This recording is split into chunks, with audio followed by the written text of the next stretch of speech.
With The Mandalorian Season 2 looming in the horizon, there have been many speculations about where Mando and Baby Yoda's journey may take them.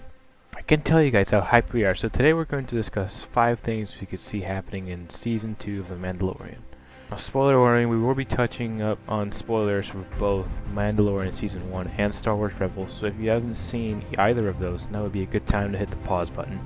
Also remember to like, comment, and subscribe for more Star Wars related videos. Without further ado, let us go beyond the lore.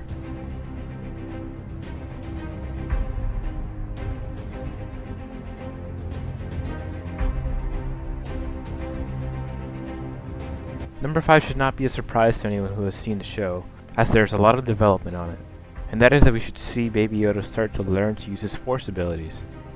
It was shown to already have huge potential as it literally raised his charging Mudhorn using the Force, repelled fire, and even showed the ability to heal Grief Karga when he was hurt. Now we shouldn't expect him to have Grandmaster Yoda level skills by the end of the season, but we can look forward to seeing some progress. Maybe wherever or whoever Mando is taking the child to could help with his progress. That whoever being number 4, Ahsoka Tano, who has been confirmed to be appearing in the second batch of episodes, being played by Rosario Dawson. Being that the show takes place 5 years after the fall of the Empire in Episode 6, Return of the Jedi, we will be getting an older version of Ahsoka, who will probably be more experienced in the Force than all her previous incarnations. She could join forces with Mando to help him escape the likely threat that will be Moff Gideon, who is shown wielding the legendary Darksaber in the series finale. Ahsoka versus Gideon in a lightsaber duel could be in the cards, but what if Gideon isn't alone? One way that the show could surprise us is number 3, to have Gideon hire an incarnation of either Death Watch or Shadow Collective in order to give chase to Mando and company. Now if you guys are wondering who either of these groups are, we've got you covered. That squad was a Mandalorian terrorist organization led by Pre Vizsla, who so happens to be the father of this guy right here, Paz Vizsla. That squad would join forces with Shadow Collective with Pre Vizsla, having power struggle with Shadow Collective's leader, Darth Maul. While his son Paz was within the group of Mandalorians who helped Mando and the child escape from the bounty hunters, it is not clear if he survived, but that doesn't mean that Moff Gideon can't reform and rehire a version of either groups. Pre Vizsla also wielded the Darksaber at one point, so it is not entirely impossible that Gideon could use it as a way to influence the resurgence of the terrorist group.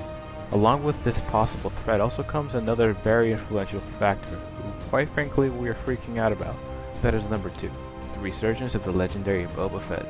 The last time any of us saw Fett, he was becoming Sarlacc food in the Return of the Jedi, but Star Wars Legends later revealed that he survived and managed to escape.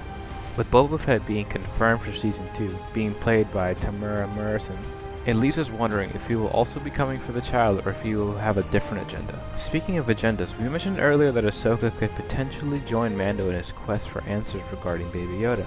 Well, what about her agenda? Could she also be in search of something, or rather, someone? Number 1 on her list is exactly that. What if we see Ahsoka in search of someone, that someone being MIA Jedi Padawan turned revolutionary leader, Ezra Bridger, who in the Star Wars Rebels finale was last seen holding back Thrawn with the Force as the Star Destroyer that they were both on took off in the hyperdrive. Their location was also never established, so it really leaves us wondering what happened to them both. The Rebels finale gave a nod that Ahsoka as well as Sabine would search for Ezra wherever he may be in the galaxy. Maybe that could be where the show leads into Season 3. We would definitely get an older Ezra, as Rebels happens way before A New Hope takes place. Well, what are you guys' thoughts on what we could see in the second season of The Mandalorian? We'd love to hear your theories and thoughts, so let us know down below. Thank you all so much for watching, and we'll be seeing each other again, somewhere in the galaxy. And remember, the Force will be with you, always.